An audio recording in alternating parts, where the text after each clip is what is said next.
Hey everybody, welcome to my very first long form video. Yes, this is the first video that I'll be uploading to YouTube in hopes to starting a series of about drifting, fabrication, motorsports in general.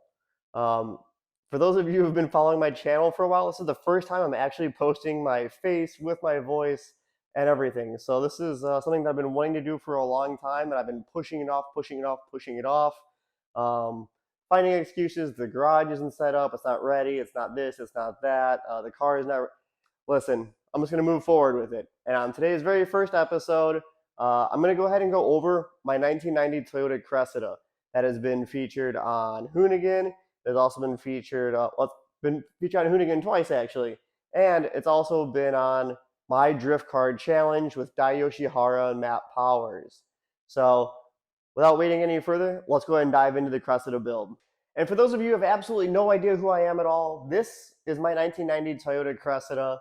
I've owned this car for about 5 years. I bought it off an older gentleman with a blown 7M. So there's two stereotypes of the Cressida fulfilled right there, that it is a grandpa car and that 7Ms are trash.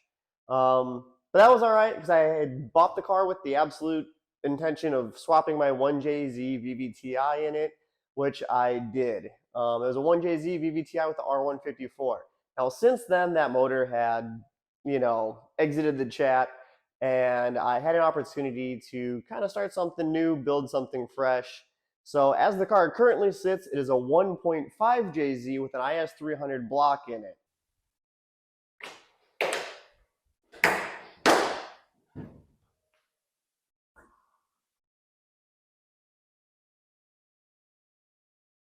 So I'm going to go ahead and try and describe this engine from the bottom up as best I can here for you. This is a IS300 block, and it has a stock front sump, mid pan, and oil pan.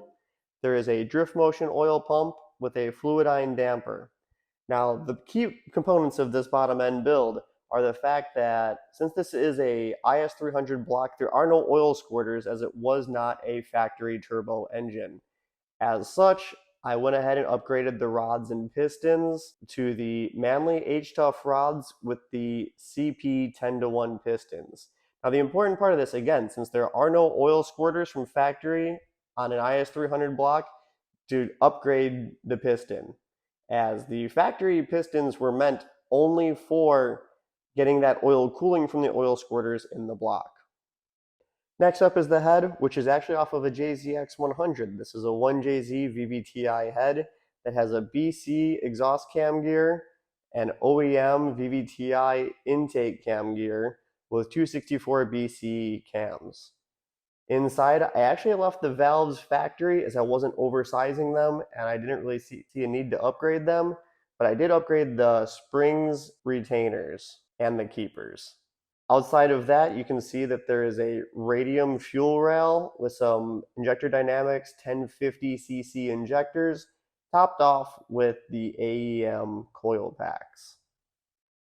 Next up, you can see my dinosaur of a turbo. This is a Greddy T67 turbo that I, again, purchased about 5 years ago from a Greddy garage sale. I had to go ahead and adapt the exhaust housing to a T3 flange, that was all that was available for it.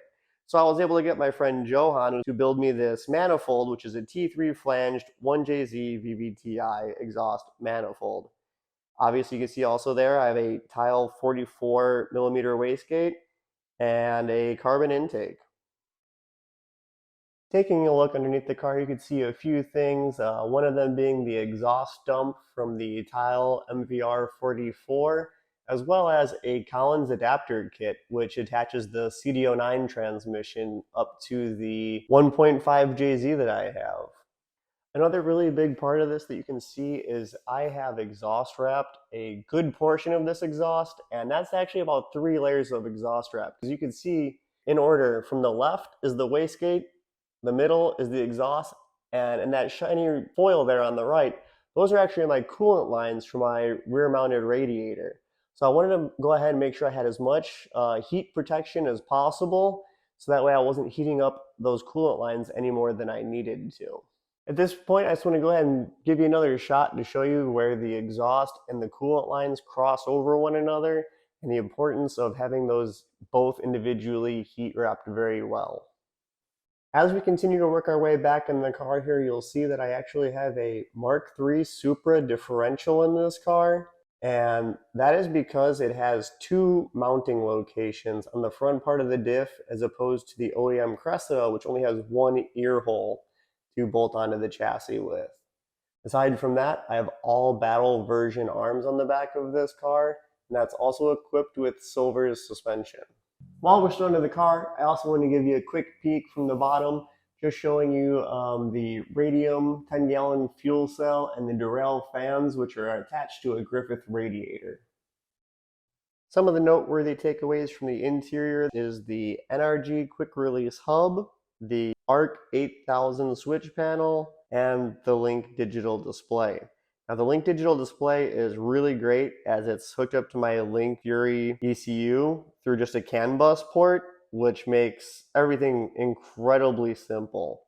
Heading over to the passenger side here, we can see I bought two Sparco seats, one of those for the passenger being the Evo, and the driver's seat being the Circuit, as that is something that is required in Formula Drift, is a Halo style seat. While I'm not in Formula Drift at this point, it is a goal of mine and I would love to achieve one day, and so I figure buy once, cry once. So I went ahead and spent the money on the Circuit and called it a day. Aside from that, I have the Crow standard latch style harnesses, the ASD Hydro, and next to that you can also see the Serial 9 CD999 shifter relocation. There's not too much to see here in the back of the car, as I had to make a bunch of aluminum panels in order to create a firewall between the trunk and the interiors of the car, seeing as my trunk holds my fuel cell as well as my radiator. The only things in the back seat here are the delete panels and my battery. Now we're in the trunk of the car where you can find a pretty dirty Griffith radiator as well as a 10-gallon radium fuel cell.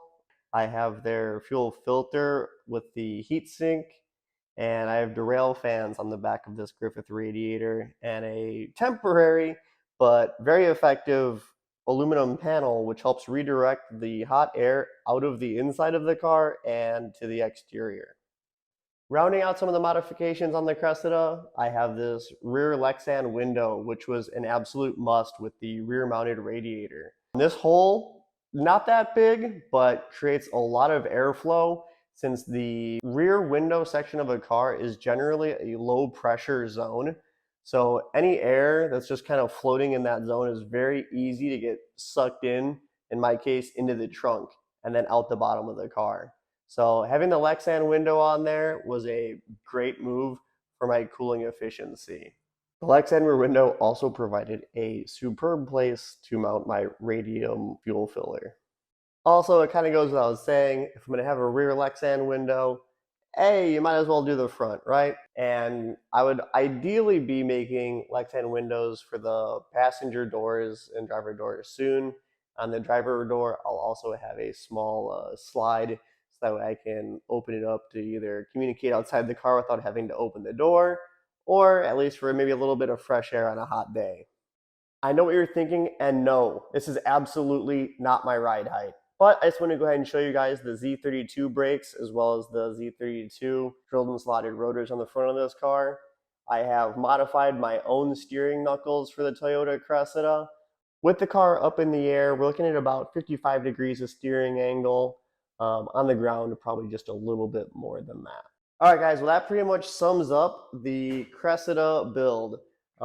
As you can see, there's another car in the background, and I'm going to be taking that car from bare bones and building it all the way up to hopefully surpass what the Cressida is.